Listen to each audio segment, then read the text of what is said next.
SDV news కి స్వాగతం. ముందుగా ముఖ్యాంశాలు.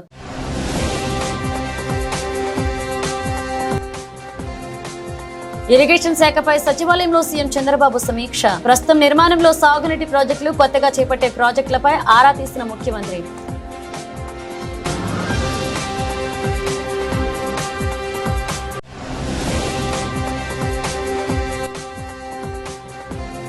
వల్లభనేని వంశీ అరెస్టును ఖండించిన మాజీ మంత్రి బొత్స సత్యనారాయణ. కేసు వెనక్కి తీసుకుంటే మళ్లీ అరెస్టు చేయడం ఏంటి అని ప్రశ్నించిన ఎమ్మెల్సీ.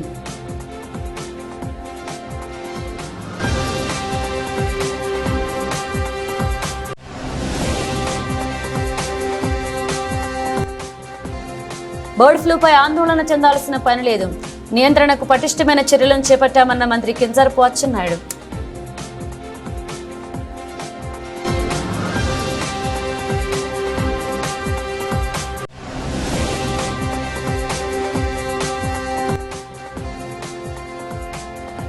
మాజీ మంత్రి పేర్ని నాని హౌస్ అరెస్ట్. శాంతి భద్రతల నేపథ్యంలో ఇంట్లో నుంచి బయటికి రావద్దని డీఎస్పీ విజ్ఞప్తి.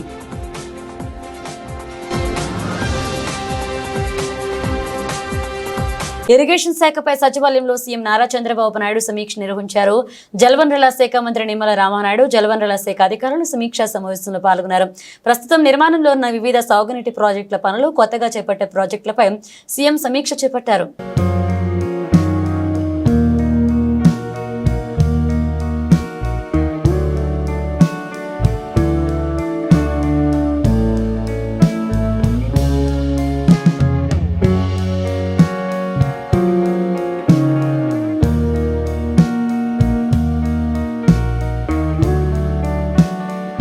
మాజీ ఎమ్మెల్యే వల్లభనేని వంశీని పోలీసులు అరెస్ట్ చేశారు. వంశీని విజయవాడలోని కృష్ణలంక పిఎస్ కు తరలించి విచారణ జరిపారు.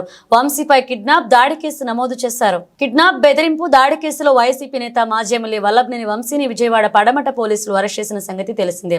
హైదరాబాద్ లో ఆయనను అదుపులోకి తీసుకున్న పోలీసులు నేరుగా విజయవాడకు తరలించారు. తొలుత విజయవాడ భవానీపురం పిఎస్ కు ఆయనను తీసుకువెళ్లారు. అనంతరం వాహనాన్ని మార్చి ఆయనను అక్కడి నుంచి 2-3 మార్గాల్లో తీసుకువెళ్తూ చివరకు కృష్ణలంక పిఎస్ కు తరలించారు. కృష్ణలంక పిఎస్ లో ప్రస్తుతం ఆయనను విచారిస్తున్నారు. గంట నుంచి ఆయన విచారణ కొనసాగింది. ఆయనకు వైద్య పరీక్షలు నిర్వహించి జడ్జి ముందు ప్రవేశపెట్టే అవకాశం ఉంది. మరొక వైపు వంశీ తరపు న్యాయవాదులు కూడా కోర్టును ఆశ్రయించే అవకాశం ఉంది.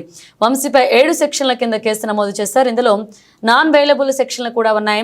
కృష్ణలంక పిఎస్ వద్ద భద్రతను పెంచారు. వంశీ అరెస్ట్ నేపథ్యంలో ఏపీ రాజకీయాలు వేడెక్కాయి. ఇది అక్రమ అరెస్ట్ అంటూ వైసీపీ నేతలు విమర్శిస్తున్నారు. రాజకీయాల్లో కక్ష సాధింపులు ఉండరాదని చెబుతున్నారు.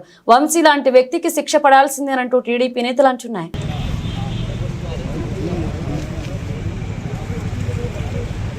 కూడా జడ్జి ముందు ప్రవేశపెట్టాల్సిన అవసరం ఉంది.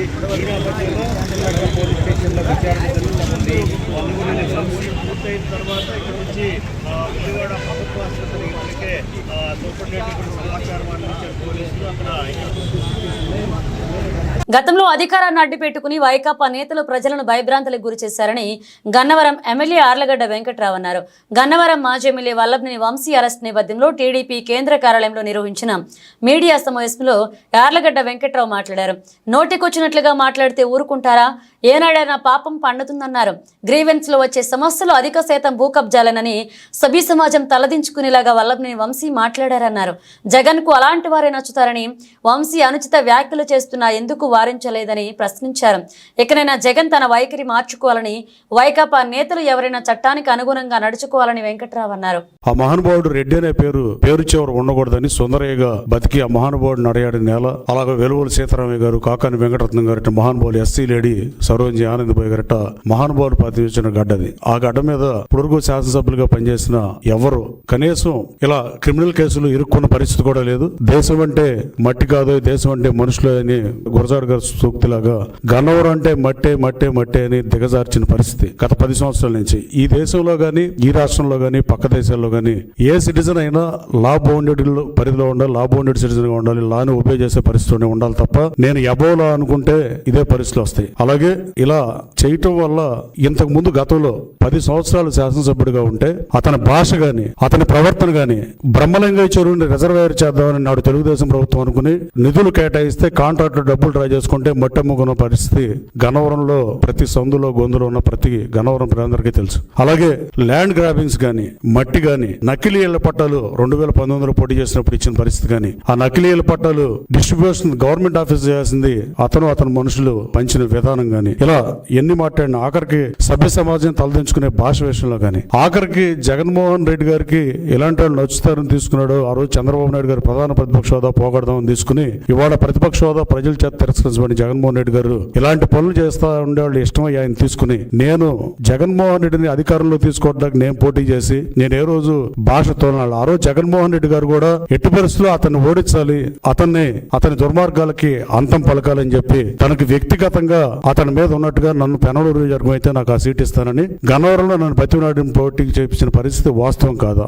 వల్లభనేని వంశీ అరెస్ట్ ను మాజీ మంత్రి బొత్స సత్యనారాయణ ఖండించారు. కేసు వెనక్కి తీసుకుంటే మళ్లీ అరెస్ట్ చేయడం ఏంటి అని ప్రశ్నించారు.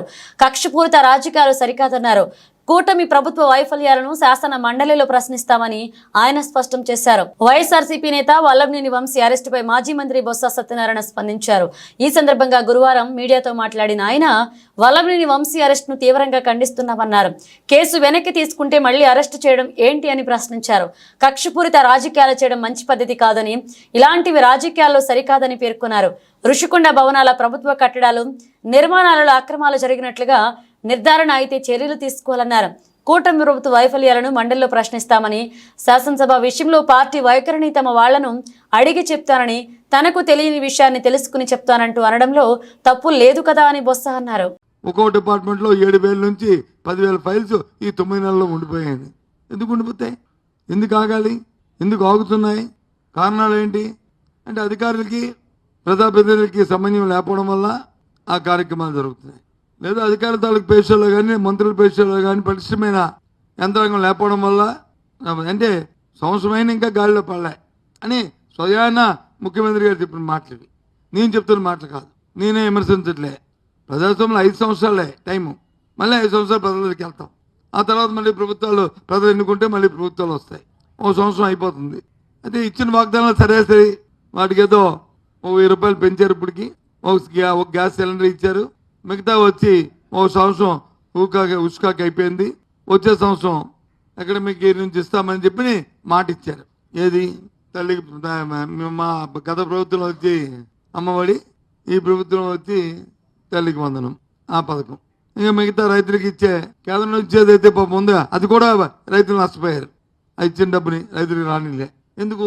దాని మ్యాచింగ్ తీరు 20,000 రూపాయలు ఇస్తా అన్నారని చెప్పి దాన్ని కూడా రైతులకు అందరికంట ఈ సంవత్సరం చేశారు. నువ్వు అయిపోయావు. ఆ కేంద్రం ఆ ఇచ్చిన డబ్బైనా రైతులకు ఇస్తే సరిపోయి ఇవ్వచ్చు కదా, అది కూడా ఇవ్వలే. అది కూడా వచ్చే సంవత్సరంకి దాన్ని పొడిగించారు.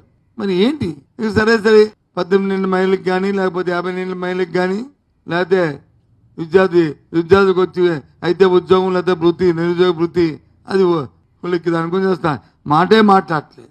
ఎక్కడ దాని మీద డిస్కషన్ కూడా జరగట్లే. ఇంకా అదే సంవత్సరం ఇస్తారో వేచి చూడాలి. ఇవి కూడా ఇస్తారని అన్నారు, ఇస్తారని చూద్దాం. అందుకోసమనే ఈరోజు మీ ద్వారా ప్రభుత్వాన్ని ప్రశ్నిస్తామని ఈ సమావేశాన్ని పెట్టడం జరిగింది, ఈ పత్రికా సమావేశాన్ని. రేపు పత్రికలో చూసాను 24వ తారీఖు నుంచి శాసనమండలి సమావేశాలు జరుగుతాయి అంటున్నారు. అట్లా అడుగుతాం ఎప్పుడు లోపల వీటిని నిర్దిష్టంగా చేయాలని. చేస్తారని ఎంతసేపు ఉదయం లేచిన దగ్గర నుంచి పేపర్లు చూస్తే ఇన్ని వేల కోట్లు, అన్ని వేల కోట్లు ఎక్స్పెక్టేషను, ఆ క్రియేషను తప్పు కాదు. ఆ పబ్లిసిటీతో పాటు ఆ ప్రచారంతో పాటు కమిట్మెంట్ కూడా ఆ రకంగా పనితనం కూడా ఉండాలి. ఉన్నప్పుడే అజోడతిగా వెళ్తాయి. జగన్మోహన్ రెడ్డి హయాంలో కూడా చేశారు, కానీ ఇంత ఆర్భాటం చేసుకున్నందుకు సైలెంట్గా కార్యక్రమాలు చేసుకున్నారు. అందుకనే ఏ పారామీటర్ చూసుకున్నా గత ప్రభుత్వాలకి గత 5 సంవత్సరాలకి 14, 19, 24 ఏ పారామీటర్ చూసుకున్నా హైలో ఉన్నాం. కారణం అదే, మాటలతో కాకుండా చేతలతో చేసాం కాబట్టి. 2 సంవత్సరాలు కోవిడ్ ఉన్నప్పటికీ కూడా విదేశాలకు వెళ్లే విద్యార్థులకు సరైన గైడ్ లైన్స్ ఇచ్చి వారి ఉజ్వల భవితకు బాటలు వేయాలనే ఉద్దేశంతో విజయవాడలోని అన్ని అబ్రాడ్ కన్సల్టెంట్ని ఏర్పాటు చేయడం అభినందనీయమని ఎమ్మెల్యేలు గద్దె రామ్మోహన్, వసంత కృష్ణప్రసాద్ అన్నారు. పడమటలో ఏర్పాటు చేసిన కార్యాలయాన్ని వారు ప్రారంభించారు. మరిన్ని బ్రాంచ్లు ఏర్పాటు చేసే దిశగా అన్ని అబ్రాడ్ ఉన్నతంగా ఎదగాలని ఆకాంక్షించారు. విజయవాడ పడమట ఎన్టీఆర్ సర్కిల్ వద్ద చేసిన అన్ని అబ్రాడ్ కన్సల్టెన్సీని ఎమ్మెల్యేలు గద్దె రామ్మోహన్, వసంత కృష్ణప్రసాద్, టీడీపీ నాయకులు గద్దె ప్రసాద్ తదితరులు ప్రారంభించారు. జ్యోతి ప్రజ్వలన చేసి శాస్త్రోక్తంగా పూజలు చేసి కార్యాలయాన్ని ప్రారంభించారు. ఈ సందర్భంగా వారు మాట్లాడుతూ విజయవాడ ప్రజలకు చేరువగా ఈ కార్యాలయాన్ని ఏర్పాటు చేయడం ముదావహమన్నారు. ఉన్నత విద్య చదవాలనుకునే వారు విదేశాలకు వెళ్లేందుకు ఆసక్తి చూపుతారని, అలాంటి వారికి సరైన గైడెన్స్ ఇచ్చే విధంగా కన్సల్టెంట్ ఏర్పాటు చేయడం అభినందనీయమన్నారు.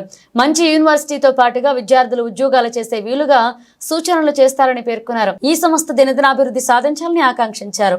ఎన్టీఆర్ సర్కిల్లో ఏర్పాటు చేసిన చిరంజీవి శివకృష్ణ గారికి అది అభినందనలతో పాటు కృతజ్ఞతలు కూడా తెలియజేస్తాం. ఎందుకంటే ఇక్కడ ఈ ప్రాంతానికి బాగా చేరువుగా ఇవాళ అబ్రాడ్ అనేది ప్రతి ఇంజనీరింగ్ స్టూడెంట్ తన ఇంజనీరింగ్ పూర్తవగానే ఏదో దేశం వెళ్ళాలనే ఆలోచనతో ఉన్నారు ప్రస్తుతం. అలాంటి సందర్భంలో వాళ్ళకి సరైన గైడెన్స్ ఇవ్వకపోతే కోరికున్నా వెళ్ళలేని పరిస్థితి ఏర్పడుతుంది. అందువలన వాళ్ళందరూ కూడా తన టెక్నాలజీతో కానివ్వండి, లేకపోతే మొత్తం వాళ్ళకి ఆ ఫారాలు పూర్తి చేసే దానిలో కానివ్వండి, ఇమ్మిగ్రేషన్ అవన్నీ కూడా చూస్తామని చెబుతున్నారు. అక్కడ జాబులు కల్పించేటట్టుగా కూడా అవకాశం ఉంటుంది. అందువల్ల ఈ సంస్థ వారికి మనస్ఫూర్తిగా నేను ఈ ప్రాంతంలో ఏర్పాటు చేసినందుకు వారికి కృతజ్ఞతలు తెలియజేస్తాను. అబ్రాడ్ గ్లోబల్ సర్వీసెస్ 3వ శాఖ ప్రారంభించడం సంతోషకరం. చదువుకుంటున్న యువకులకి విదేశాల్లో ఉపాధి అవకాశాలు చూపించే లక్ష్యంతో ఏర్పాటు చేసిన ఈ సంస్థ మరింత ఉన్నతంగా రాణించాలని త్వరలో ఇంకా 2 శాఖలు కూడా ఏర్పాటు చేస్తూ ఉన్నామని చెప్తా ఉన్నారు. కాబట్టి దినదిన ప్రవర్ధమానమై చదువుకున్న బిడ్డలకి మంచి అవకాశాలు దొరికేటట్టు, వాళ్ళకి సరైన గైడెన్స్ ఇచ్చేటట్టుగా ఈ సంస్థ నాణ్యమైన ప్రమాణాలతో పనిచేయాలని చెప్పి ఆకాంక్షిస్తూ యాజమాన్యానికి ఈ సందర్భంగా నా శుభాకాంక్షలు తెలియజేస్తాను. ధన్యవాదాలు. Thank you. ఈరోజు చాలా సంతోషం. మరి ఏదైతే ప్రతి విద్యార్థి కలలు కంటారో తన భవిష్యత్తు సాకారం చేసుకోవడానికి, ఉన్నత విద్య కోసం విదేశాలకు వెళ్ళడానికి మరి యానీ అబ్రాడ్ వారు విజయవాడలో మొట్టమొదటిగా శాఖని ఓపెన్ చేయటం, వీరు ఇంతకుముందే ప్రూవెన్ సంస్థ కాబట్టి హైదరాబాదులో 2 బ్రాంచీలు కలిగి ఉండి విజయవాడ, గుంటూరు, వైజాగ్లో కూడా మన ఏపీలో కూడా వారి యొక్క శాఖలను విస్తరింపజేయటం చాలా సంతోషంగా ఉంది. ఏదైనా ఇవాళ ఎమ్మెల్యేలు గద్దె రామ్మోహన్ రావు మా గుర్తుల్యులు, అలాగే సోదరులు శాసనసభ్యులు వసంత కృష్ణప్రసాద్ గారు అందరూ కలిసి ఇవాళ ఈ చిరంజీవులు అందరూ కూడా ఉన్నతంగా ఎదగాలని చెప్పి, ఇంకా ఉన్నత అవకాశాలు మన విద్యార్థులకి అందిపుచ్చుకునేలాగా సహాయ సహకారాలు అందజేయాలని చెప్పి, వాళ్ళు కూడా ఉన్నత స్థాయికి ఎదగాలని చెప్పి అందరూ బాగుండాలని మనస్ఫూర్తిగా కోరుకుంటూ అందరికీ కూడా ఇవాళ యానీ అబ్రాడ్ సంస్థ నిర్వాహకులకు కానీ సిబ్బందికి కానీ అందరికీ కూడా శుభాకాంక్షలు తెలియజేసుకుంటా ఉన్నాం. ప్రైవేట్ లిమిటెడ్ అనే కంపెనీ ఇప్పుడు ఇంకొక బ్రాండ్ తీసుకొని వచ్చింది, అదే యానీ అబ్రాడ్. మనము immigration services, technology and staffing అన్నీ చేస్తాం, గ్లోబల్లీ చేస్తాం. సో ఈ యానీ అబ్రాడ్ని ఇప్పుడు మళ్ళీ విజయవాడలో తీసుకురావడం జరిగింది. మనకు ఆల్రెడీ ఇంకో 2 బ్రాంచ్లు ఉన్నాయి, ముందు హైదరాబాద్లో, మాదాపూర్, ఎస్ఆర్ నగర్లో. ఇంకా ఈ బ్రాండ్ యానీ అబ్రాడ్ అనేది global immigration and visa services తరఫున. అండ్ ఇంకోటి, చాలామందికి ఇమిగ్రేషన్లో చాలా డౌట్స్ ఉంటాయి. కన్సల్టెన్సీస్ దాని మీద కన్నా ఇన్ డెప్త్ టెక్నాలజీని యాడ్ చేసి online mobile applications through and also ఎక్కడున్నా గ్లోబల్లీ. అండ్ అమెరికాలో జాబ్స్ గురించి కూడా ఇప్పుడు రీసెంట్గా ట్రంప్ వచ్చాక కొన్ని ప్యానిక్ థింగ్స్ ఉన్నాయి పీపుల్కి ఆర్ పేరెంట్స్కి. వాటన్నిటికి కూడా సొల్యూషన్స్ ఇక్కడ నుంచి పాడ్కాస్ట్ రూపంలో యానీ మీడియా అనే ఛానల్ త్రూ ప్రతి ఒక్క పేరెంట్స్కి, స్టూడెంట్స్కి గ్లోబల్లీ మేము అందజేస్తాం. అండ్ దీని ఇనాగ్రేషన్కి వచ్చిన వసంత కృష్ణప్రసాద్ గారికి, గద్దె రామ్మోహన్ గారికి, అందరికీ, వేరే అన్న గారికి, గన్నె ప్రసాద్ గారికి అందరికీ థ్యాంక్స్ చెప్పుకుంటూ మీడియా తరఫున నేను చాలా సంతోషంగా ఈ ఓపెనింగ్ ఫంక్షన్ చేసుకున్నానండి. Thank you so much. మీ అందరి బ్లెస్సింగ్స్ మాకు ఉండాలి. మేము ఇంకా ఇలానే గుంటూరులో నెక్స్ట్ మంత్ ఓపెనింగ్ ఉంది, నెక్స్ట్ వైజాగ్ ఉంటుంది. అన్నిటికీ అందరూ వచ్చి మమ్మల్ని బ్లెస్ చేయాలని మేము కోరుకుంటున్నామండి. Thank you so much. Bird ఫ్లూపై ఎవరూ ఆందోళన చెందాల్సిన పని లేదని ప్రభుత్వం నిరంతరంగా అప్రమత్తంగా ఉంటూ బర్డ్ ఫ్లూ నియంత్రణకు పటిష్టమైన చర్యలను చేపట్టడం జరుగుతుందని రాష్ట్ర వ్యవసాయ, సహకార, మార్కెటింగ్ మరియు పశుసంవర్ధక శాఖ మంత్రి కింజరాపు అచ్చెన్నాయుడు తెలిపారు. గురువారం రాష్ట్ర సచివాలయం ప్రచార విభాగంలో ఆయన పాత్రికేయులతో మాట్లాడుతూ బర్డ్ ఫ్లూ సమస్యపై రాష్ట్ర ముఖ్యమంత్రి నారా చంద్రబాబు నాయుడు వెంటనే స్పందిస్తూ కేంద్ర ప్రభుత్వ పశుసంవర్ధక శాఖ జాయింట్ సెక్రటరీతో పాటుగా భోపాల్లోని national institute of high security animal diseases lab శాస్త్రవేత్తలతో కూడా చర్చించామన్నారు. కేంద్రం నుండి ఇప్పటికే పలు బృందాలు రాష్ట్రానికి వచ్చాయని, కేంద్ర ప్రభుత్వ పశుసంవర్ధక శాఖ జాయింట్ సెక్రటరీ కూడా శుక్రవారం రాష్ట్రానికి రానున్నారని ఆయన తెలియజేశారు. బర్డ్ ఫ్లూ విషయంలో ప్రజలు ఏమాత్రం ఆందోళన చెందాల్సిన పనిలేదని, ఎటువంటి భయం లేకుండా బాగా ఉడికించిన గుడ్లను, మాంసాన్ని నిర్భయంతంగా తినవచ్చంటూ ఆయన స్పష్టం చేశారు. ఈ విషయంలో పలు మాధ్యమాల్లో వస్తున్న తప్పుడు వార్తలు, సమాచారం వల్ల ప్రజలు ఏమాత్రం ఆందోళన చెందాల్సిన పనిలేదన్నారు. ప్రజలు భయాందోళనకు గురయ్యేలాగా బర్డ్ ఫ్లూ పై తప్పుడు వార్తలు, సమాచారాన్ని వ్యాప్తి చేసే వారిపై కఠిన చర్యలు కూడా తీసుకోవడం జరుగుతుందని ఆయన హెచ్చరించారు. రాష్ట్ర ముఖ్యమంత్రి గారు భోపాల్లో ఉన్నటువంటి సీనియర్ శాస్త్రవేత్తలతో మాట్లాడారు. కేంద్ర ప్రభుత్వం సెక్రటరీ గారితో కూడా దీని మీద డీటెయిల్గా డిస్కస్ చేయడం జరిగింది. ఆయన కూడా వాళ్ళ టీమ్స్కి పంపించారు. రేపు స్వయాన్ ఆయన కూడా ఇక్కడికి వచ్చి మొత్తం పర్యవేక్షిస్తామని చెప్పి స్పష్టంగా మాటిచ్చారు. నేను నిన్నే చెప్పాను, పశ్చిమ గోదావరి, కృష్ణా జిల్లాల్లో ఉన్నటువంటి 5 ఫార్ముల్లో ఈ వ్యాధి సోకిందని. ఇప్పుడు ఏదైతే వ్యాధి సోకినటువంటి ఫార్మ్స్ ఉన్నాయో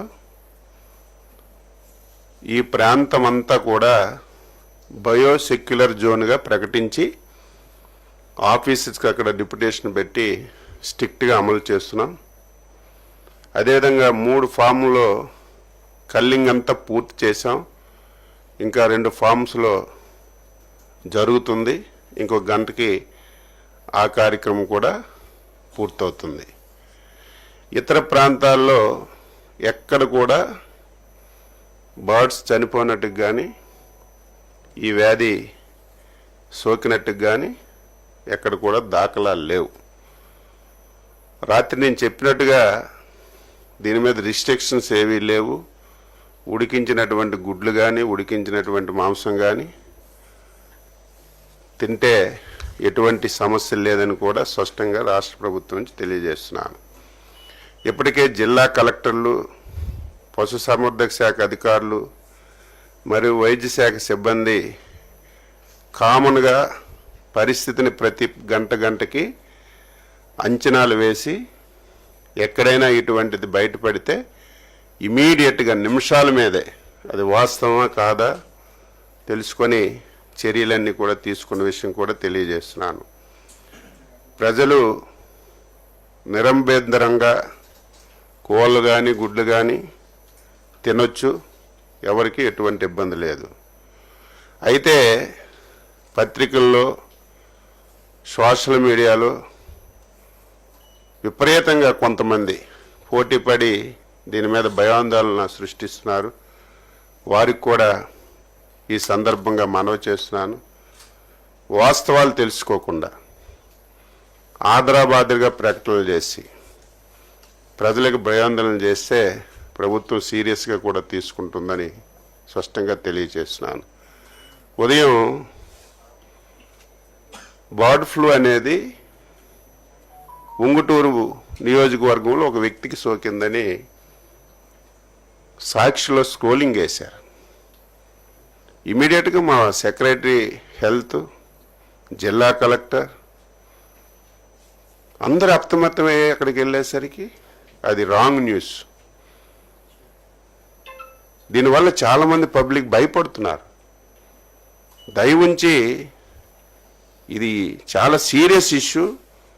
ప్రభుత్వం చాలా సీరియస్గా ఎటు ఇబ్బంది లేకపోయినా సరే ముఖ్యమంత్రి గారు అనునిత్యం పర్యవేక్షించి ఎక్కడ కూడా ఎవరికి ఇబ్బంది లేకుండా చేయమని స్పష్టంగా తెలియచేశారు. ఆ పని చేస్తున్నాం.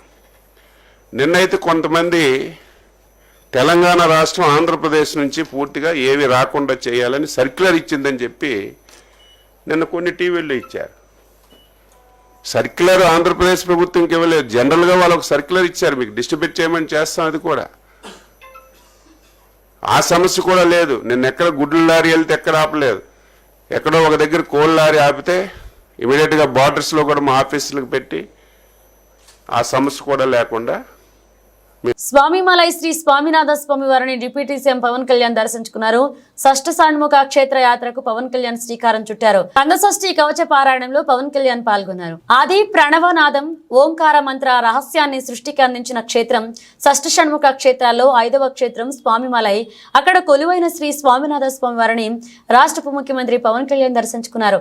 ఆధ్యాత్మిక యాత్రలతో భాగంగా గురువారం తాంజావూరు సమీపంలోని స్వామిమలైని సందర్శించారు. ఆలయంలో ప్రత్యేక పూజలు చేశారు. ఆలయ అర్చకులు కన్నన్ గురుకల్ సాంప్రదాయబద్ధంగా పూజలు చేశారు. పంచహారతలతో హారతిచ్చారు.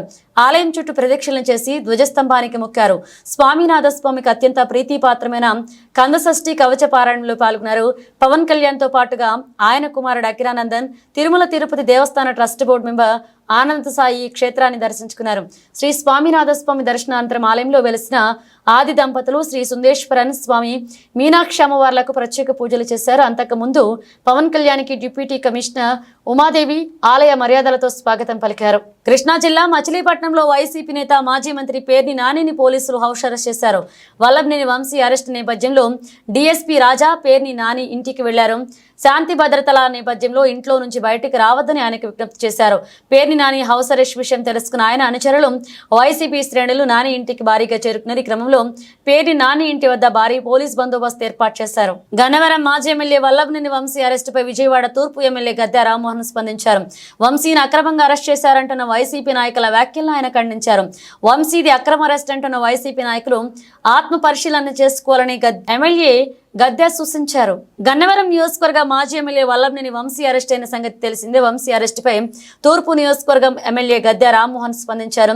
వల్లభనేని వంశీ మోహన్ది అక్రమ అరెస్ట్ అంటున్న వైసీపీ నాయకులు ఆత్మ పరిశీలన చేసుకోవాలన్నారు. వైసీపీలో చేరిన వంశీ గన్నవరం నియోజకవర్గంలో బీభత్సం సృష్టించారని టీడీపీ అధినేత నారా చంద్రబాబు మాజీ ఎమ్మెల్యే వల్లభనేని వంశీకి టీడీపీలో అత్యంత ప్రాధాన్యత కల్పించారన్నారు. రాజకీయ భిక్ష పెట్టిన చంద్రబాబును తోలనాడడం ఎంతవరకు సమంజసమని భిక్ష పెట్టిన తెలుగుదేశం పార్టీకి వల్లభనేని వంశీ తీవ్ర అన్యాయం చేశారన్నారు. 2019-24 మధ్య అధికార మదం చూపిస్తున్న వైసీపీ నాయకులతో కలిసి వంశీ తీవ్ర విమర్శలు చేయడం బాధ కలిగించిందన్నారు. సత్యవర్ధన్ ను కిడ్నాప్ చేసి బలవంతంగా కోర్టులో ఒప్పించడం జరిగిందని, దళిత యువకుడిని బెదిరించి కిడ్నాప్ చేయడం, బలవంతపు వాగ్మూలం చెప్పించడం దారుణమన్నారు. ఇప్పటికీ వంశీని వెనకేసుకొస్తున్న నాయకుల తీరు హేయమని పుచ్చలపల్లి సుందరయ్య ప్రాతినిధ్యం వహించినటువంటి ప్రశాంతమైన గన్నవరం నియోజకవర్గంలో వల్లభనేని వంశీ మోహన్ బీభత్సం సృష్టించారన్నారు. చట్టం ముందు అందరూ సమానమేనని, దళిత యువకుని విధంగా చిత్రహింసలకు గురి చేసిన ప్రతి ఒక్కరిపై చట్టపరమైన చర్యలు తీసుకోవాలన్నారు. ఈ రోజున 2014-19 ఓకే, 2019-24లో గన్నవరంలో సృష్టించిన బీభత్సం స్థానిక సంస్థల ఎన్నికలు జరిగేటప్పుడు కానివ్వండి, క్యాండిడేట్లని ధనం చూపించి కొందరిని, బలవంతంగా కొందరిని కూడా విత్డ్రాల్ చేయించి అక్కడంతా కూడా యునానిమస్ అయ్యే విధంగా అవి ప్రయత్నాలు చేశారు. వాళ్ళు పూర్తిగా సఫలీకృతం కాకపోయినా ఎలక్షన్ వన్ సైడ్ అయింది. తర్వాత అక్కడ మ్యాన్ హ్యాండిల్ చేయటం కానీ ఇలాంటి సంఘటనలు కూడా జరిగాయి. ఈ రోజున ఆయన అరెస్టు, ఎందుకంటే నేరం చేసినప్పుడు ఒక నేరం తప్పించుకోవడానికి 100 నేరాలు చేసిన విధంగా అనేకమైన నేరాలకి అతను పాల్పడటం జరిగింది. ఈ రోజున ఒక తెలుగుదేశం పార్టీ ఆఫీస్లో పనిచేసే అకౌంటెంటో లేదా టైపిస్టో తనని 2 రోజుల నాడే కిడ్నాప్ చేసి అతన్ని బలవంతంగా ఒప్పించి కోర్టులో హాజరుపరచడం జరిగింది. అతను వాంగ్మూలం ఇవ్వడం జరిగింది. వాంగ్మూలం ఇవ్వడానికి రెండు రోజుల ముందే ఆ కుర్రాడి తల్లిదండ్రులు మా అబ్బాయి కనిపించట్లేదు, ఎవరు కిడ్నాప్ చేసి కారులో తీసుకెళ్లారని కూడా కేసు పెట్టడం జరిగింది. తర్వాత మళ్ళీ నిన్న మొన్న వాళ్ళ తల్లిదండ్రులు కానీ ఈ కుర్రాడు కానీ నన్ను కిడ్నాప్ చేసి బలవంతంగా తీసుకువెళ్ళి నన్ను భయపెట్టి ఈ విధంగా నా చేత చెప్పించడం జరిగిందని తల్లిదండ్రులు కూడా మా అబ్బాయికి చెప్పాడు, ఈ విధంగా చాలా భయపెట్టారని చెప్పాడు అని కూడా చెప్పడం జరిగింది. దాని ద్వారా ఇవాళ కిడ్నాప్ కేసు కానీ లేదా ఏం కేసులు పెట్టారో తెలియదు కానీ ప్రధానంగా కిడ్నాప్ కేసు, ఒక ఎస్సీ దళిత యువకుడిని కిడ్నాప్ చేసి ఇబ్బంది పెట్టారనే దాని మీద కేసు పెట్టారు. దానికి కొందరు నాయకులు వాళ్ళ యొక్క ప్రకటనలు చూస్తూ ఉన్నాం. అక్రమమైన కేసు అని ఒకళ్ళు నోటీస్ ఇవ్వాలని, అంటే మర్డర్ కేసులు కిడ్నాప్ కేసులు నోటీస్ ఇస్తారు నేను అనుకోవట్లేదు. నాకు తెలిసిన వాటికి నువ్వు మర్డర్ చేసావంట, నువ్వు పలానా రోజు రా అని అంటారని నేను అనుకోవట్లేదు. అదే కిడ్నాప్ చేస్తే వాళ్ళకు కూడా నోటీస్ ఇస్తారని నేను అనుకోవట్లేదు. అలాంటిది ఇవాళ ఆ నాయకులు ప్రకటనలు చూస్తే ఇంకా కూడా 2019-24లో ఏ విధంగా భయపెడదామని దృష్టిలోనే ఉండి మాట్లాడుతున్నట్టు జరుగుతూ ఉంది. ఇవాళ వంశీ గారు 19 నుంచి 2024 కూడా ఆంధ్రప్రదేశ్లో జరిగినటువంటి రాజకీయాలు కూడా అందరూ చవి చూశారు. ఆవేదనలోనే దాంట్లో భాగంగానే ఈరోజు జరిగినటువంటి అరెస్టులకు కారణాలు మరి ఇంకా ముందే ఉండే అయితే, కానీ మొన్న అసెంబ్లీ ఎన్నికల్లో ఏదైతే తెలుగుదేశం పార్టీ చంద్రబాబు గారి నాయకత్వంలో కూటమి ప్రభుత్వం అధికారంలోకి వచ్చిందో, మరి చంద్రబాబు గారు చెబుతూనే ఉన్నారు తెలుగుదేశం పార్టీ శ్రేణులకి, ఎక్కడా మీరు గొడవలు చేయొద్దు, ఎక్కడా మీరు అల్లర్లు చేసి పార్టీని కానీ అలాగే రాష్ట్రంలో శాంతి భద్రతలు కానీ భంగం కలిగించొద్దు అని. ఆ విధంగానే పోతున్నటువంటి తరుణంలో మరి నిన్నగాక మొన్న మరి తెలుగుదేశం పార్టీలో ఏదైతే ఈ పార్టీలో పెరిగి పెద్దవాళ్ళు అయ్యారో అయినటువంటి వాళ్ళు ఈ రోజున మరి 2019 నుంచి 2020 వరకు వీళ్ళంతా వెళ్ళిపోయి ఏదైతే తెలుగుదేశం పార్టీలో అన్న నందమూరి నాయకత్వంలో పెరిగినటువంటి మనందరం కూడా తెలుగుదేశం పార్టీలో ఎన్నో పదవులు అనుభవించి ఎన్నో వాళ్ళు పెరగడానికి కారణమైనటువంటి అలాంటి తెలుగుదేశం పార్టీని ఆయనకి దావ చూపించినటువంటి చంద్రబాబు గారిని కూడా వాళ్ళ కుటుంబ సభ్యులతో కూడా ఎన్నో మాటలు మాట్లాడి అవన్నీ కూడా ఆంధ్రప్రదేశ్ ప్రజలకు తెలుసు. అయినా సరే బాబు గారు శాంతంగా ఉండి రాష్ట్రాన్ని కాపాడుకోవాలి, అభివృద్ధి చేయాలి, ఈ విధంగా ఘర్షణలకు పోతే రాష్ట్రం అభివృద్ధి కాదు అని మెదలకుండా కూర్చున్నటువంటి ఈ కేసులు వద్దు అనే తరుణంలో కూడా మీరు ఇంకా ఇలా ప్రవర్తించి మీరు ఏదైతే 14 నుంచి 2024 వరకు వ్యవహరించారో ఆ విధంగానే ఇంకా వ్యవహరించాలని చూస్తున్నారు. కనుక అలాంటి వాటికి చంద్రబాబు గారి నాయకత్వంలో ఏంటంటే ఫుల్ స్టాప్ పెట్టి మరి ఏదైతే నిన్న మీరు చేసిన కిడ్నాప్కి కారణం మీరు అన్నారు, మరి ఇక్కడ ఉన్నటువంటి చోటా నాయకులంతా కూడా బయలుదేరే వాళ్ళ అక్రమ అరెస్టులు అంటున్నారు. ఏది అక్రమ అరెస్టులు, ఏది సక్రమ అరెస్టులో మీరు ఒకసారి గుండె మీద చేసుకుని చెప్పండి. ఆ విధంగానే చెబితే మేము కూడా మరి దీనికి సమాధానం చెబుతాము. కనుక ఇవాళ జరిగింది సక్రమైన అరెస్టే, వాళ్ళు చేసుకున్నటువంటిది, కానీ మా పార్టీ నాయకత్వానికి కానీ మాకు కానీ సంబంధం లేదు. ఎవరైతే న్యాయస్థానం ఉందో త్వరలో జరగబోయే ఎమ్మెల్సీ ఎన్నికల్లో స్వతంత్ర అభ్యర్థిగా పోటీ చేస్తున్న తనకు మొదటి ప్రాధాన్యత ఓటు వేసి గెలిపించాలని లగడపాటి వేణుగోపాల్ కోరారు. ఇప్పటికే దశ దిశ లక్ష్యాలతో మేనిఫెస్టో కూడా రూపొందించామని, ఈ మేనిఫెస్టోని ప్రజల్లోకి బలంగా తీసుకువెళ్తామని చెప్పారు. తన పని విధానం తెలియాలంటే తనకు ఎమ్మెల్సీగా అవకాశం ఇవ్వాలని కోరారు. ఉమ్మడి కృష్ణా గుంటూరు జిల్లాల స్వతంత్ర ఎమ్మెల్సీ అభ్యర్థిగా లగడపాటి వేణుగోపాల్ పడమటలో విలేకరుల సమావేశాన్ని చేపట్టారు. ఈ సమావేశంలో ఆయన మాట్లాడుతూ త్వరలో జరగబోయే ఎమ్మెల్సీ ఎన్నికల్లో స్వతంత్ర అభ్యర్థిగా పోటీ చేస్తున్న తమకు మొదటి ప్రాధాన్యత ఓటు వేసి గెలిపించాలన్నారు. ఇప్పటికే దశ దిశ లక్ష్యాలతో మేనిఫెస్టో కూడా రూపొందించామని, ఈ మేనిఫెస్టోని ప్రజల్లోకి బలంగా తీసుకువెళ్తానని చెప్పారు.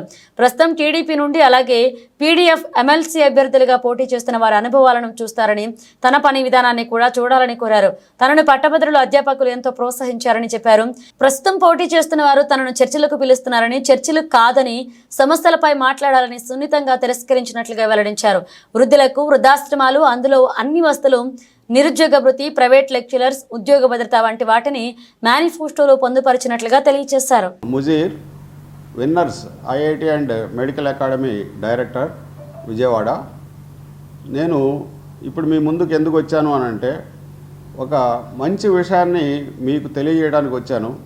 గుంటూరు కృష్ణా జిల్లాల ఉమ్మడి ఎమ్మెల్సీ అభ్యర్థిగా కంటెస్ట్ చేస్తున్నటువంటి న్యూట్రల్ అంటే ఇండిపెండెంట్ అభ్యర్థి, నా మిత్రుడు, సమస్యల పట్ల పూర్తి అవగాహన ఉన్నటువంటి వ్యక్తి, ముఖ్యంగా ఈ అధ్యాపక వర్గం, ఉపాధ్యాయ వర్గం సంబంధించినటువంటి వాళ్ళందరి యొక్క సమస్యల మీద పూర్తి అవగాహన, పట్టు ఉన్నటువంటి అభ్యర్థి, మొదటి నుంచి కమ్యూనిస్టు భావజాలం కలిగినటువంటి వ్యక్తి కంటెస్ట్ చేస్తున్నారు.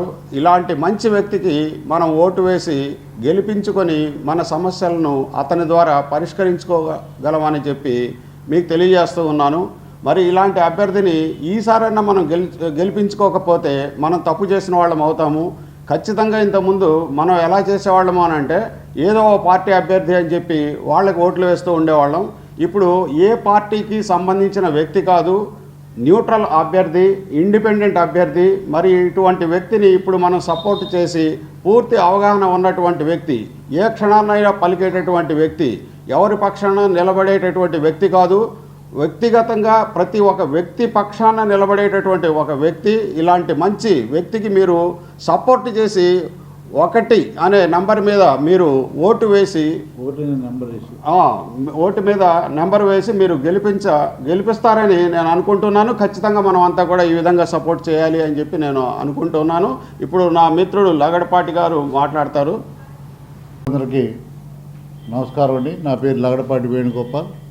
నేను ఇండిపెండెంట్ అభ్యర్థిని, ఎమ్మెల్సీ అభ్యర్థిని, కృష్ణా గుంటూరు పట్టభద్రులు ఇండిపెండెంట్ అభ్యర్థిని. మనం చాలాసార్లు ఇక్కడ ప్రెస్ మీట్ పెట్టుకోవడం అనేది జరిగింది. మనం దశ దిశ లక్ష్యాలతో కూడిన మేనిఫెస్టో మీద మాట్లాడటం జరిగింది. ఇప్పుడు దాదాపు నామినేషన్స్ అయిపోయినాయి.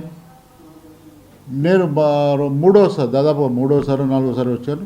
వివరించడానికి, డెవలప్మెంట్స్ వివరించడానికి, మనం ఎలా ప్రచారం చేస్తాం, చేయబోతున్నాం అనే దానికి తెలియజేయడానికి నేను వచ్చాను ఇక్కడికి. మీరు గమనించినట్లయితే 3 బలమైన అభ్యర్థులు ఉన్నారు ఇక్కడ. ఇండిపెండెంట్లు ఉన్నారు, వాళ్ళతో పాటు 3 బలమైన, నాతో కలిసి ఇంకొక 2 లక్ష్మణరావు గారు, రాజా గారు అని అభ్యర్థులు ఉన్నారు. మీరు వాళ్ళిద్దరినీ కూడా గతంలో మండలిలో చూశారు ఒకళ్ళని, అసెంబ్లీలో చూశారు ఒకళ్ళని, వాళ్ళ పని విధానాన్ని చూశారు. ఇప్పుడు నేను కోరేది ఏంటంటే, నన్ను కూడా మీరు ఒక ఆప్షన్గా పెట్టుకోవాలని, నా పని విధానాన్ని కూడా మీరు అబ్జర్వ్ చేయాలని, నాకు ఓటేసి గెలిపిస్తారని నేను కోరుకుంటూ ఈ సమావేశాన్ని ఏర్పాటు చేయడం జరిగింది. ఇప్పటికీ నేను దాదాపు అన్ని నియోజకవర్గాల్లోనూ తిరగడం జరిగింది. నాకు వచ్చిన టీచర్స్, అధ్యాపకులు దాదాపు వీళ్ళందరూ కూడా మనకి చాలా పూర్తి సపోర్ట్ మనకు అందించారు. అలాగే మనకు ప్రోత్సహిస్తూ వచ్చారు అన్నమాట. అలాగే మనం చెప్పుకున్నట్టుగా దశ దిశ లక్ష్యాలు మనం మాట్లాడాం. మనం ఎవరైనా కానీ దశ దిశ లక్ష్యాల మీద గవర్నమెంట్ కానీ ఏదైనా చర్చకు వస్తే నేను ఉపసంహరిస్తానన్నాను. ఆ రోజు చెప్పారు, ఇప్పుడు చెబుతున్నాను. అయితే ఇప్పుడు మనకి చర్చలకు ఆహ్వానిస్తారు. ఈ టైంలో చర్చలు జరుగుతాయండి. ఈ టైంలో ఇంకా 1 గంట 2 గంటలు చాలా ప్రముఖమైనవి చర్చలకు ఆహ్వానించారు. సమస్యల మీద అయితే మేము మాట్లాడమంటున్నారు. ఇప్పుడు మాట్లాడమంటున్నారు. సమస్యలు మామూలుగా రాజీ పడవచ్చు అంటారు. ఇది విధానం కాదు. మీరు ముందుగా చర్చలకు ఆహ్వానించినట్టయితే మేము వచ్చేవాళ్ళం. డెఫినెట్గా వాటి మీద మీరు వాగ్దానం చేస్తే ఉపసంహరించాం. ఇప్పుడు ఆ పరిస్థితి అయితే మాకు కనపడతలేదు. దీనివల్ల మేము కూడా పూర్తిగా ఈ వీటిలో పాల్గొనడానికి సంసిద్ధమయ్యాము. ఇంకోటి, మొట్టమొదటి మనం దశ దిశ లక్ష్యాలు, వృద్ధులకు వృద్ధాశ్రమాలు కట్టాలని 100 మందితో కూడిన 10 మండలంలోనూ దాని నిన్న ప్రకటించిన జేఈఈ సెషన్ 1 ఫలితాలలో ఆకాశ్ ఇన్స్టిట్యూట్ విద్యార్థులు ఉత్తమ ఫలితాలు సాధించారని Andhra Pradesh state head J R V S N మూర్తి తెలిపారు. మధుసూదన రెడ్డి, సన్నేపల్లి వంశీకృష్ణారెడ్డి 99.89 మార్కులు సాధించారని, కొత్తపల్లి నిఖిల్ సాయి 99.59 సాధించారని, ఇలా 25% మంది విద్యార్థులు మంచి మార్కులు సాధించి క్వాలిఫై అయ్యారని వెల్లడించారు. ఇందుకు అధ్యాపకులు కృషితో పాటుగా విద్యార్థుల శ్రమ, పట్టుదల కారణమని ఆయన పేర్కొన్నారు. నిన్న ప్రకటించిన జేఈఈ సెషన్ 1 ఫలితాల్లో ఆకాశ్ ఇన్స్టిట్యూట్ విద్యార్థులు ఉత్తమ ఫలితాలు సాధించారు. ఈ మేరకు విజయవాడ బెంచ్ సర్కిల్ కార్యాలయం నిర్వహించిన విలేకరుల సమావేశంలో Andhra Pradesh state head J R V S N Murthy, Vijayawada Guntur director C H V S Naresh, academic centre head K Mahendra వివరాలు వెల్లడించారు. ఆకాష్ ఇన్స్టిట్యూట్ విజయవాడలో ప్రారంభించిన నాటి నుండి నేటి వరకు జేఈఈలో తమ విద్యార్థులు ఉత్తమ ర్యాంకులు సాధించారని పేర్కొన్నారు. నిన్న విడుదలైన ఫలితాల్లో తమ విద్యార్థి మధుసూదన్ రెడ్డి, సన్నేపల్లి వంశీకృష్ణారెడ్డి 99.89 మార్కులు సాధించారని, కొత్తపల్లి నిఖిల్ సాయి 99.59 సాధించారని చెప్పారు.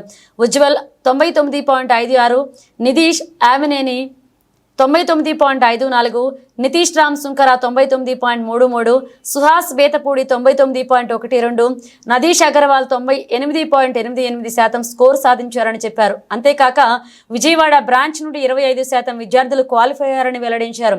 ఇందుకు అధ్యాపకులు కృషితో పాటుగా విద్యార్థుల శ్రమ, పట్టుదల కారణమని, తల్లిదండ్రుల ప్రోత్సాహం కూడా ఉందని తెలిపారు. ఈ సందర్భంగా విద్యార్థులను అభినందించి మెమోంటోలను ఇచ్చి సత్కారం చేశారు. పేరెంట్స్కి, స్టూడెంట్స్కి, ఆకాష్ మేనేజ్మెంట్ తరపు నుంచి మా తరపు నుంచి అందరికీ స్వాగతం, సుస్వాగతం. విజయవాడ బ్రాంచ్ స్టార్ట్ చేసి ఇది మాకు 9th ఇయర్. అప్పటి నుంచి కూడా కంటిన్యూస్గా మనం రిజల్ట్లో పర్ఫామ్ చేస్తూనే ఉన్నాం. మేజర్గా ఒకరో ఇద్దరు స్టూడెంట్స్ కాకుండా ప్రతి స్టూడెంట్స్కి రిజల్ట్ రావాలని ఇంటెన్షన్తో మన యొక్క సంస్థ ఇక్కడ ప్రోగ్రాం రన్ చేసుకొస్తుంది. లాస్ట్ ఇయర్ మంచి రిజల్ట్ ఇచ్చున్నాం నీట్ జేఈలో. అదే పరంపరను కొనసాగిస్తూ ఈ సంవత్సరం కూడా మనం అద్భుతమైనటువంటి జేఈ మెయిన్స్ రిజల్ట్స్ ఇచ్చామని చెప్పడానికి చాలా గర్విస్తున్నాం. ఈ సందర్భంగా స్టూడెంట్స్కి, తల్లిదండ్రులకి, అలాగే టీచర్స్కి మా బెస్ట్ విషెస్ తెలియజేస్తున్నాం. మొన్న విడుదలైనటువంటి జేఈ రిజల్ట్స్లో జేఈ మెయిన్స్ ఫేజ్ 1 2 ఫేజులు ఉంటాయి. జేఈ మనకి ఒకటి జనవరిలో, ఇంకోటి ఏప్రిల్లో ఉంటుంది. జేఈ మెయిన్స్ ఫేజ్ 1లో మనకి జాతీయ స్థాయిలో 100 out of 100 పర్సెంటైల్తో పాటు 99.99, 99.98, 99.97, 99.96 అండ్ సో ఆన్. సుమారు 650 స్టూడెంట్స్ 99% అబోవ్ మన సంస్థ నుంచి సాధించి తెలియజేయడానికి చాలా సంతోషంగా ఉంది. అంతేకాదు విజయవాడ క్యాంపస్లో మనకి 99.89%తో మధుసూదన్ రెడ్డి టాప్లో నిలుచున్నాడు. కంగ్రాచులేషన్స్ మధుసూదన్ రెడ్డి. మధుసూదన్ రెడ్డితో పాటు Vamsi Krishna Reddy 99.89. Please come and join all. Madhusudan Reddy top percentage 99.89 and Vamsi Krishna Reddy 99.89. అట్లాగే నిఖిల్ సాయి 99.59, ఉజ్వల్ బొప్పన 99.56, నితీష్ 99.54, నితీష్ రామ్ సుంకర 99.33, అట్లాగే శ్రీ సుహాస్ 99.12, నితీష్ అగర్వాల్ 98.88% సాధించి right. Buddy, my name is Naresh, working as assistant director in Akash institution. This is my 11th year completed, going to start 12th year. And basically నేను mathematics faculty నండి. ఈరోజు విజయవాడ పర్టికులర్గా మన bench circle branch నుంచి కానీ మనం చూసినట్లయితే JEE mains result phase 1 అద్భుతమైన రిజల్ట్స్ అండి. 99%కి 5 మెంబర్స్ వచ్చి సెలెక్ట్ కావటం అనేది ఫేజ్ 1లోనే ఇది చాలా పెద్ద రికార్డ్ సృష్టించడం అనుకోవచ్చు మేము. అదొక్కటే కాకుండా 25% ఆఫ్ ద స్టూడెంట్స్ ఎవరైతే ఈ ఎగ్జామ్కి రాశారో ఫస్ట్ అటెంప్ట్లోనే అడ్వాన్స్ క్వాలిఫై ఉన్నారు. దాంతో ఇంత ఘన విజయాన్ని సాధించడానికి కారణం ఎస్పెషల్లీ నేను చెప్పదలుచుకుంది మా ఫ్యాకల్టీ టీమేనండి. విజయవాడ ఫ్యాకల్టీ టీం అద్భుతంగా 2 years కష్టపడితే, అదేవిధంగా మా స్టూడెంట్స్ కూడా సహకరించిన దానికి కష్టపడి చదివారు. ఈరోజు ఎవరికి రాని రిజల్ట్ విజయవాడ ఈ బ్రాంచ్ నుంచి వచ్చిందనమాట. మా స్టూడెంట్స్కి, ఆ స్టూడెంట్స్కి సపోర్ట్ చేసిన పేరెంట్స్కి, ఎందుకంటే వీళ్ళందరూ కూడా ఎక్కడి నుంచో వచ్చి ఇక్కడ హాస్టల్లో ఉండి, మేము ఇచ్చిన హాస్టల్ సదుపాయంతో ఇక్కడ ఉండి కష్టపడి 2 years చదివినప్పుడు వీళ్ళకి వచ్చిన ఫస్ట్ అటెంప్ట్లోని ర్యాంక్ అనమాట. సెకండ్ అటెంప్ట్లో నా ఉద్దేశం ప్రకారము మా స్టూడెంట్ 100% కూడా రావడానికి 100% ఛాన్సెస్ ఉన్నాయి. దానికి మా ఫ్యాకల్టీస్ మొత్తం కూడా సపోర్ట్ చేస్తారనుకుంటున్నాను. అదేవిధంగా పేరెంట్స్ కూడా సపోర్ట్ చేయాలి. స్టూడెంట్ కష్టపడి చదవాలి. అదొక్కటే కాకుండా దీని తర్వాత అడ్వాన్స్ ఉంటుంది. అడ్వాన్స్లో కూడా ఈ 5 గ్యారంటీగా ది బెస్ట్ ర్యాంక్ తీసుకొస్తారనే నమ్మకం మాకు సంపూర్ణంగా ఉందండి. బులెటిన్ ముగించే ముందు హెడ్లైన్స్ మరోసారి.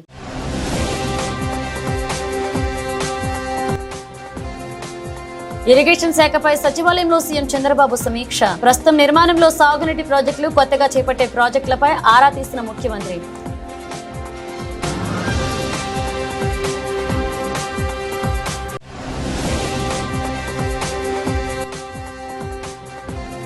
వల్లభనేని వంశీ అరెస్టును ఖండించిన మాజీ మంత్రి బొత్స సత్యనారాయణ. కేసు వెనక్కి తీసుకుంటే మళ్లీ అరెస్టు చేయడం ఏంటి అని ప్రశ్నించిన ఎమ్మెల్సీ.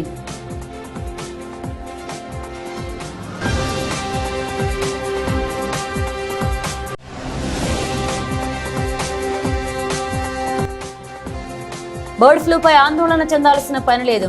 నియంత్రణకు పటిష్టమైన చర్యలను చేపట్టామన్న మంత్రి కింజరాపు అచ్చెన్నాయుడు.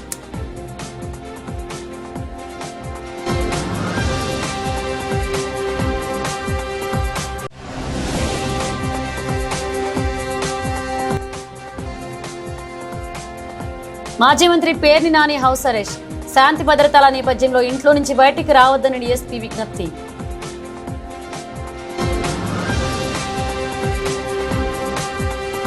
ఇవి బులెటిన్ అప్డేట్స్. మరిన్ని అప్డేట్స్తో మళ్ళీ కలుద్దాం.